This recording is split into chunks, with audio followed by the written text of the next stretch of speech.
क्योंकि ये युवा तो जिससे मन नहीं लगता ये 5 मिनट नहीं बैठते हैं।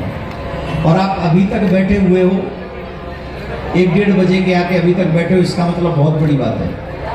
मेरा बार बार आग्रह है, देश और धर्म की बात जब हो तो जाति के इस तिनके को तोड़ के फेंक देना चाहिए।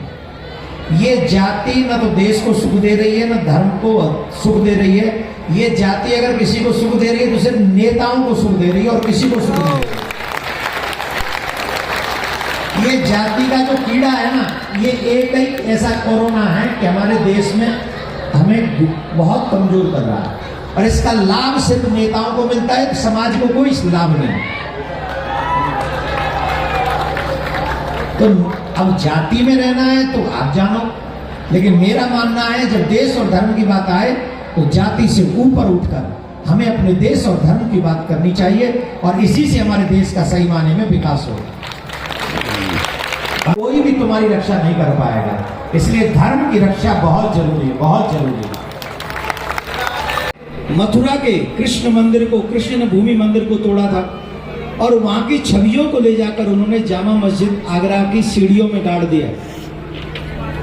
ऐसा मैं नहीं कह रहा हूं, ऐसा औरंगजेब के मंत्रियों ने ही किताब लिखी है, उसका नाम है माजरे आलमगिरी।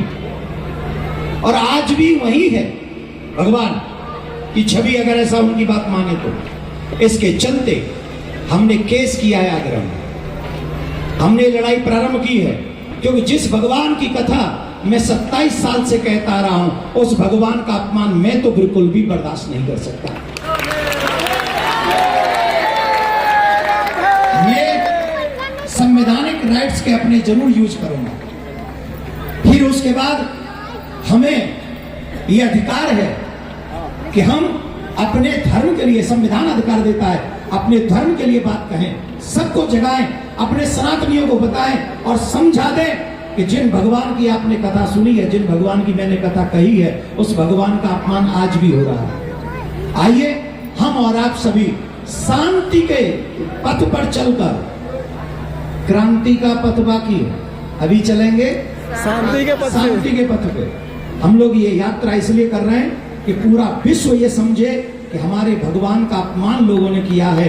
हम चाहते हैं कि उस भगवान का सम्मान हम लोग करा सके। शांति से हम ये मांग रखेंगे और हमारा अधिकार है और हम सबको ये करना भी चाहिए। एक और बात मैं बता देना चाहता हूं, अगर चाहते हो कि तुम्हारी बहन बेटियों के 36 टुकड़े न हो, अगर तुम ये चाहते हो कि आने वाली पीढ़ियां भी तुम्हारी सुरक्षित रहे, अगर ये तुम चाहते हो कि जब तुम भगवान की पूजा करो तो कोई तुम्हारे ऊपर उंगली न उठा सके, तो इसके लिए एक अहम काम करना होगा। वो काम यह है कि हम सबको एक साथ, एक स्वर में, एक साथ खड़े होकर ये आवाज उठानी होगी कि सनातन का सम्मान होना चाहिए, धर्म का सम्मान होना चाहिए, हमारा भगवान का आदर हमेशा होना चाहिए। ये कितनी दुर्भाग्य की बात है, सबसे ज्यादा संख्या हमारी है इस देश में और हमसे लोग कहते हैं 15 मिनट के लिए पुलिस हटा दो। सबसे ज्यादा बड़ी संख्या हमारी है, हमसे कहा जाता है 5 मिनट में देख लेंगे। औरों की तो बात छोड़ो, पुलिस वालों को धमकाते, बताएं अभी तुम्हें, ऐसा बोलते हैं इस देश में। इसलिए क्योंकि इस देश में सनातनी रहते हैं साहब, और सनातनी सबका सम्मान करना जानते हैं। लेकिन सबके सम्मान का मतलब ये नहीं कोई हमारे भगवान का अपमान करेगा। बताओ, कृष्ण के सम्मान की लड़ाई हमें लड़नी चाहिए कि नहीं लड़नी चाहिए? लड़नी चाहिए कि नहीं? आगरा से कन्हैया को मथुरा लाना चाहिए कि नहीं? धीरे बोलोगे तो कैसे आएंगे? लाना चाहिए कि नहीं? मथुरा में भव्य मंदिर निर्माण होना चाहिए कि नहीं? कौन कौन मेरा साथ देगा? कौन कौन मेरा साथ देगा? आप हाथ मत उठाओ, आप अभी दूसरे रूप में हो, बाद में उठा लेना, समझ तो हम रहे ही हैं। कौन कौन हमारा साथ देगा? एक बार जोर से बोलेंगे जय